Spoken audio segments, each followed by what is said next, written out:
Opinion PM Modi reignites India's civilisational sense through Chola legacy. Prime Minister Narendra Modi's tribute to the civilisational legacy of the Cholas was a significant and a profoundly symbolic moment for India as a whole. It concretized India's civilisational aspirations to emerge as a great and decisive power in the comedy of nations. That aspiration is legitimate for any nation or people which have existed, on a civilisational scale and proportion in the past. The mighty Chola temple of Gangaikonda Cholapuram has stood for 1,000 years, signifying that aspiration. It was an aspiration that led India, in the Chola era, to become master of the oceans and to disseminate her philosophy, thought, culture and coveted products across the Far East. Diplomat historian K.M. Panikkar, in his analysis of the determining periods of Indian history, argues that there are some periods which shape the course of the future more than others, when events of far-reaching importance are crowded together so that the centuries that follow seem to be working out the ideas generated. At that period also, it may happen that discoveries, achievements, or decisions taken at such a crucial period mark so definite a change as to give a new character to the ages that follow.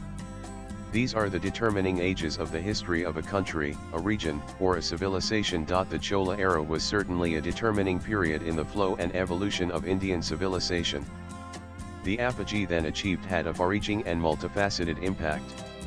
It was an impact that was not confined to India but was spread across a vast region covering large parts of Southeast Asia and the Far East. The Chola Empire's spread and influence contributed to a unique synthesis and blending which enabled the evolution of a rich cultural and religious diffusion across Southeast Asia, in which Hindu deities such as Shiva and Vishnu were central and defining.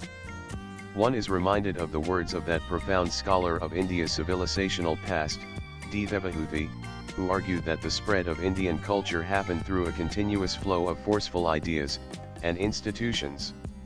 The Chola era ensured a continuous flow of ideas and of institutions that had a lasting impact, visible even today. As one heard PM Modi speak, one was reminded of the words of Gurudev Rabindranath Tagore, spoken 100 years ago: "Do you know your own mind, your own culture, what is best and most permanent in your own history? You must know at least that, if you are to save yourselves from the greatest of insults, the insult of obscurity, of rejection. Bring out your light and add it to this great festival of lamps of world culture." While speaking on the greatness of the Chola legacy, PM Modi was, as if asking us similar questions, asking us to rediscover these defining epochs that shaped our civilizational consciousness of the past. For decades after independence, the best and most permanent in our history was ignored, omitted, and suppressed. Eras recalling which would generate a collective national pride and self-esteem were relegated to the margins or dismissed as overreadings and false projections. Take the case of those legions of Indian scholars, in pre-independent India, who painstakingly traced sources and tracked new findings to establish the impressions of civilizational India left behind in lands that lay beyond India. However, in a free India, these scholars, historians, and thinkers, each formidable through their own achievements, were forgotten. The saving of ourselves from a history of rejection and insult that colonization brought in its wake, the talking back that could be done, standing on legacies such as the Cholas, was not done. The Chola legacy could certainly reinstate that civilizational sense and consciousness, and yet, successive governments, especially in Tamil Nadu, ignored its symbolism and its pan-India appeal. It is an appeal that can also move the vast Indian diaspora across the same region that came under the Chola spell in the past. The Bay of Bengal was referred to as the Chola Lake, Chola Samudram, because of the Chola control of sea routes and trade. The Chola Empire was truly civilizational in nature. Its expanse, its reach, its cultural spread and trade outposts turned it into a formidable power and presence across India and vast swathes of Southeast Asia.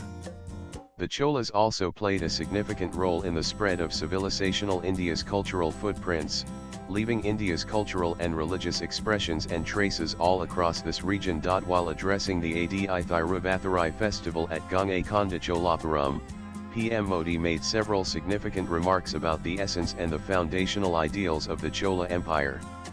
These significance from the past must drive our present national quest for the rise of a civilizational India. The Chola age was indeed a golden era of Indian history. PM Modi spoke of the Chola Empire as being the cradle of democracy. he was alluding to the unique Chola-era Uthiramarur inscriptions, in Kanchipuram, which elucidated the democratic rights and duties of the people, of the elector and of the elected, 1,000 years ago, making it the first such a democratic document. In many ways Rajendra Chola can be considered to be the first global Indian monarch. Military, naval, and cultural strength define the reigns of Rajaraja and Rajendra Chola. In his classic Hindu colonies of the Far East, R.C. Majumdar observes how Rajendra Chola controlled ports along the entire east coast of India, and of how the mastery over the ports of Kalinga and Bengal gave the Chola king well-equipped ships and sailors which could ply across oceans and establish Chola presence and outposts.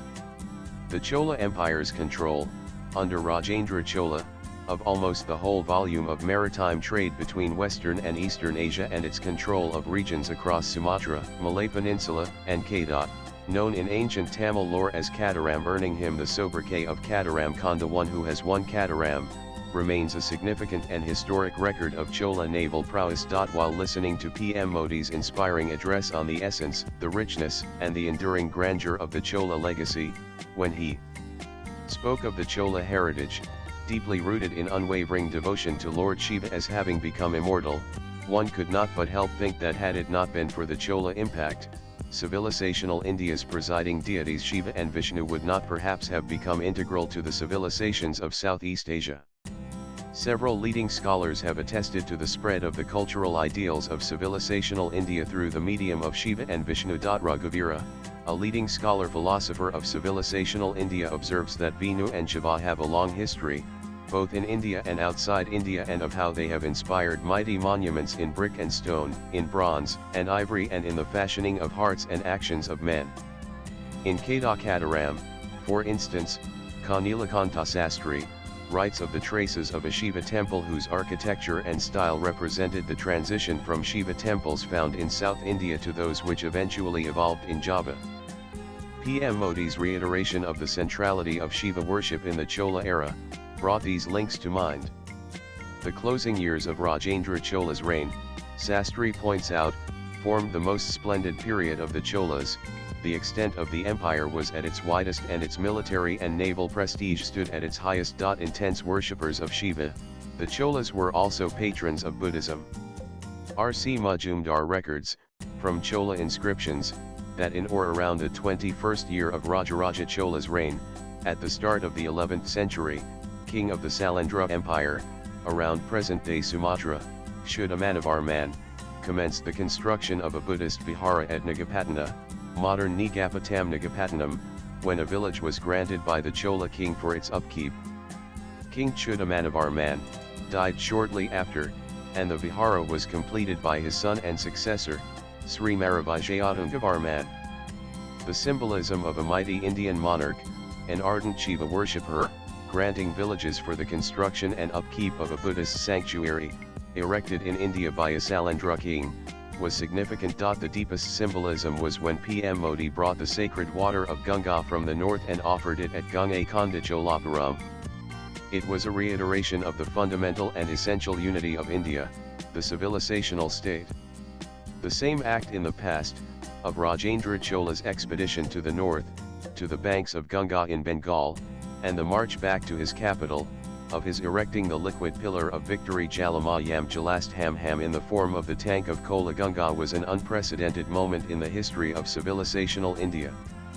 PM Modi's reiteration of that civilisational act from the past, was a reiteration of the fundamental unity of India, cultural and spiritual, which remains undiluted and unbroken.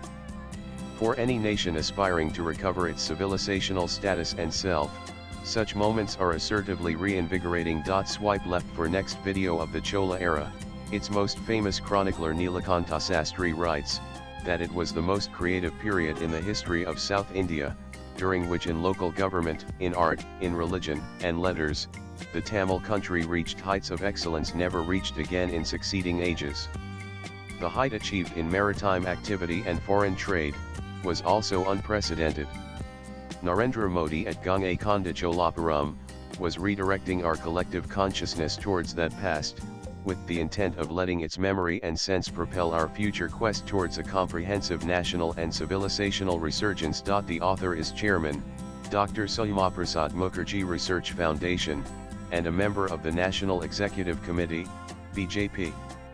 The views expressed are personal and solely those of the author. They do not necessarily reflect News 18's views. Latest blogs.